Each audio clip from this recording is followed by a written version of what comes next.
Have you ever walked away from worship feeling strangely empty, even though nobody around you would ever guess it?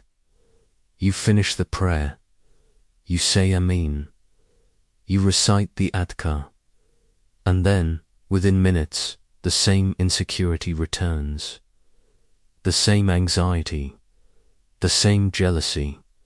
The same need for people's approval. And deep inside, a question appears that you almost feel guilty for asking, why do I still feel like this? Not because you abandoned Allah, not because you stopped praying, but because somewhere inside, two versions of you have slowly begun to exist. One version raises its hands in dua, the other is exhausted. One wants Allah, the other wants recognition. One fears the hereafter, the other fears being forgotten. And maybe what frightens you most is this: you no longer know which one is real. Most Muslims think Nifaq means pretending to be Muslim while secretly disbelieving. But Ibn Arabi says the matter is far more subtle than that. Sometimes the greatest danger is not rejecting Allah, it is becoming divided inside. Outwardly religious, inwardly fragmented. And the frightening thing about fragmentation is that it almost never announces itself. It grows quietly, behind worship, behind Islamic knowledge, behind good intentions, even behind sincerity itself. And Ibn Arabi spent years trying to understand why. By the end of this video, you will understand exactly how Nifaq slowly destroys the soul's connection with Allah, what it actually looks like inside the human being, and how the path back to sincerity begins. In this video, we are going to look at 6 very specific things. First, we will see why Nifaq often begins inside sincere people, not rebellious people. Then we will examine how the soul slowly becomes divided without realizing it. Then, Ibn Arabi will show us why hypocrisy is not only a moral problem, it is an identity crisis. After that, we will uncover the hidden form of Nifaq that can even exist inside worship itself. Then we will discover the paradox that makes healing possible. And finally, we will learn 3 concrete practices that can begin restoring unity inside the heart. Because the real battle is not between Islam and disbelief, it is between unity and division. And this is where Ibn Arabi takes us much deeper than most people expect. Modern people live with many identities. You have your work identity, your online identity, your family identity, your private identity. And sometimes those identities do not agree with each other. Psychologists call this self-discrepancy. Researchers have found that when people experience conflict between different versions of themselves, anxiety and emotional exhaustion increase. 800 years before psychology gave it a name, Ibn Arabi described the same phenomenon through the language of the heart. Science describes what is happening. Ibn Arabi tells you what to do about it. Because for Ibn Arabi, the human being was never meant to have multiple centers. He writes throughout the Futuhat al-Makkiyah that the highest station is not power, not spiritual experiences, not miracles, not knowledge, but ubudiyah, servanthood. Why? Because servanthood unifies. A servant only has one master, and a heart with one master possesses peace. But when the heart begins serving several masters at the same time, something starts to fracture. Part of you seeks Allah, another part seeks admiration, part of you seeks truth, another part seeks comfort, part of you wants sincerity, another part wants image. And Ibn Arabi says this division itself becomes a veil. Not because Allah becomes distant, but because the heart becomes crowded. Most Islamic discussions about Nifaq focus on external signs. Lying, breaking promises, deceiving people. Those are important. But Ibn Arabi asks a more uncomfortable question. What if hypocrisy begins long before behavior? What if it begins when the heart itself becomes divided? What if the greatest lie a person tells is not to other people, but to themselves?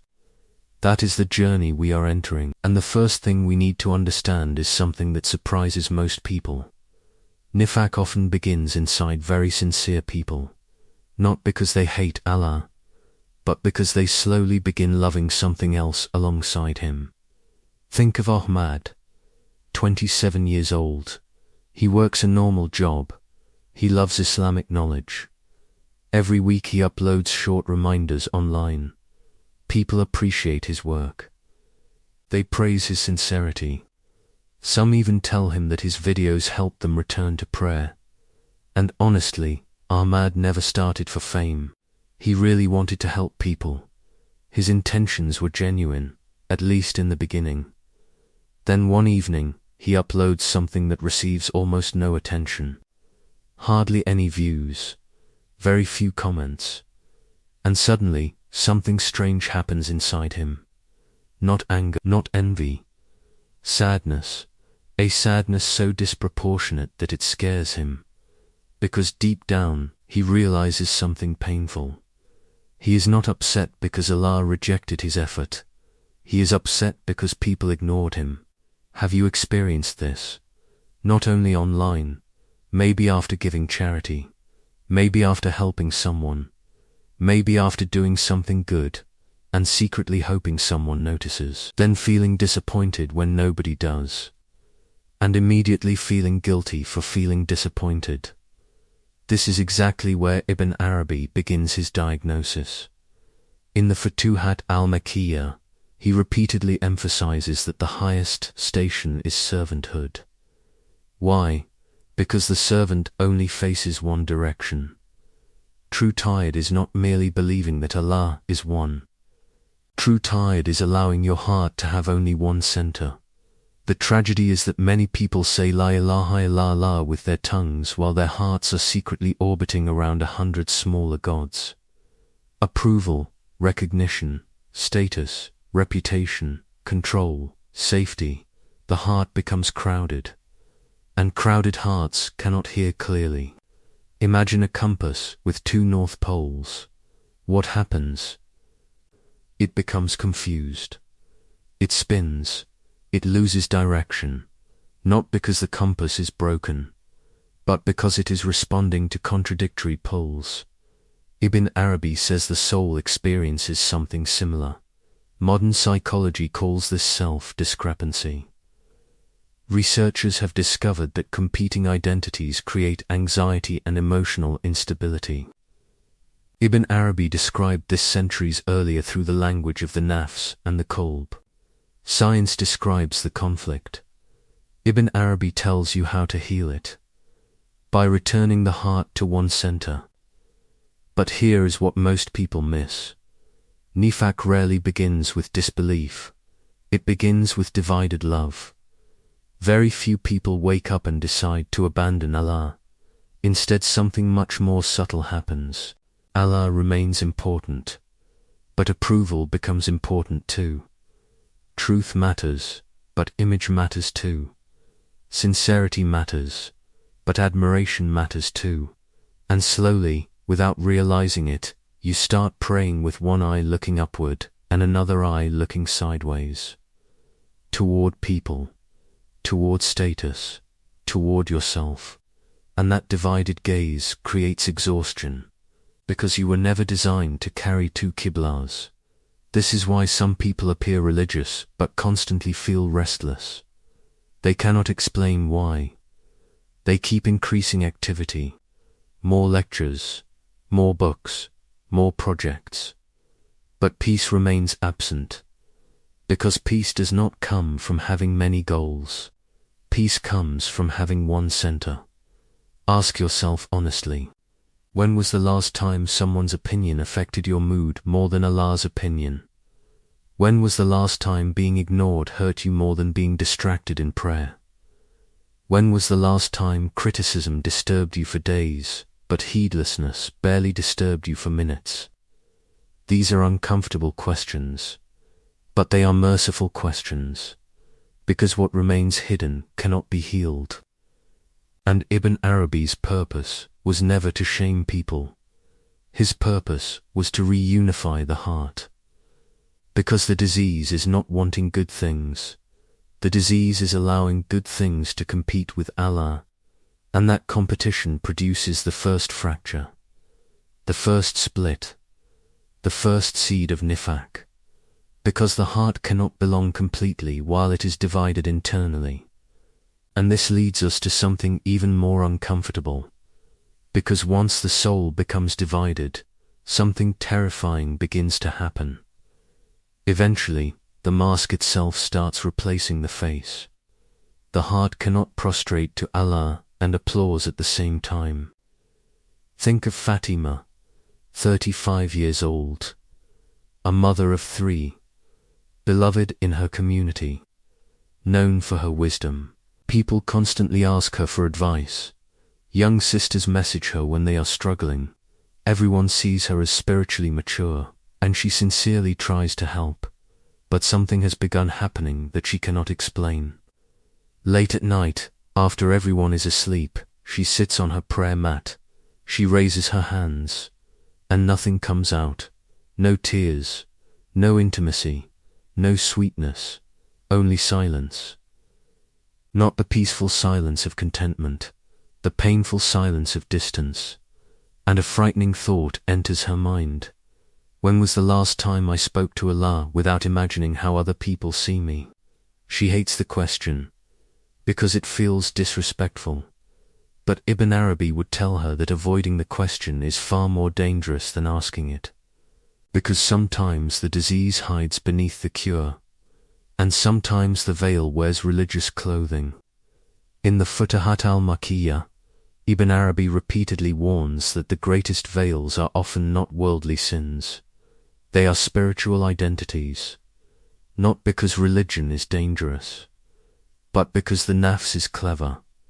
The ego does not mind becoming religious, it only minds disappearing. It will wear whatever costume allows it to survive. Yesterday it wanted wealth. Today it wants admiration for being detached from wealth. Yesterday it wanted attention. Today it wants attention for being humble.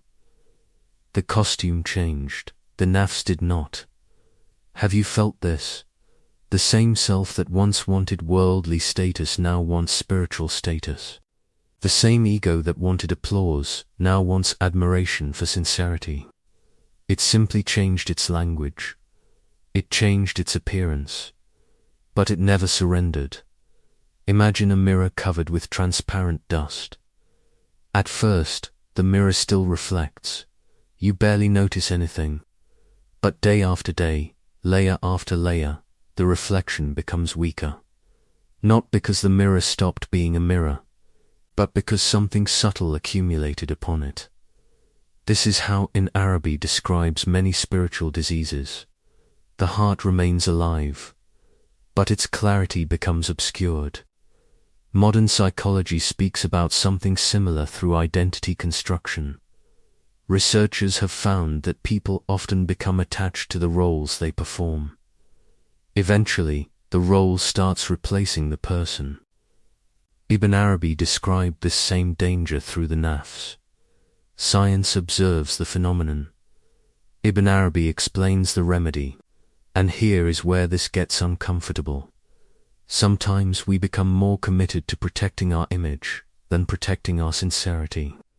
Criticism hurts because it threatens our identity.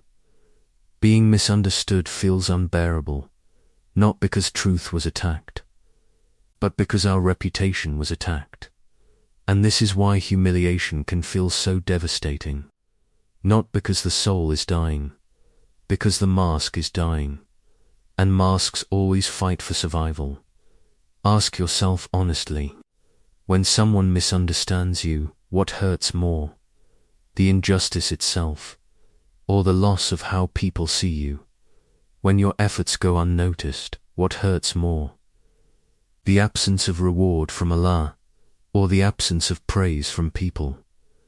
These questions expose things we spend years avoiding. And avoidance creates blindness. Because one of the most frightening things about the nafs is this. It can use religion to hide from religion. It can use Islamic knowledge to avoid self-knowledge. It can use acts of worship to preserve itself. And eventually, something tragic happens. You become famous to people, but unfamiliar to yourself, respected by others, but distant from Allah, because intimacy with Allah requires honesty. And masks cannot be intimate. Masks can impress, masks can teach, masks can inspire, but masks cannot love, and they cannot be loved. Only truth can stand in the divine presence. This is why Ibn Arabi never focused merely on external righteousness. He focused on unveiling, removing, seeing, because healing begins where pretending ends.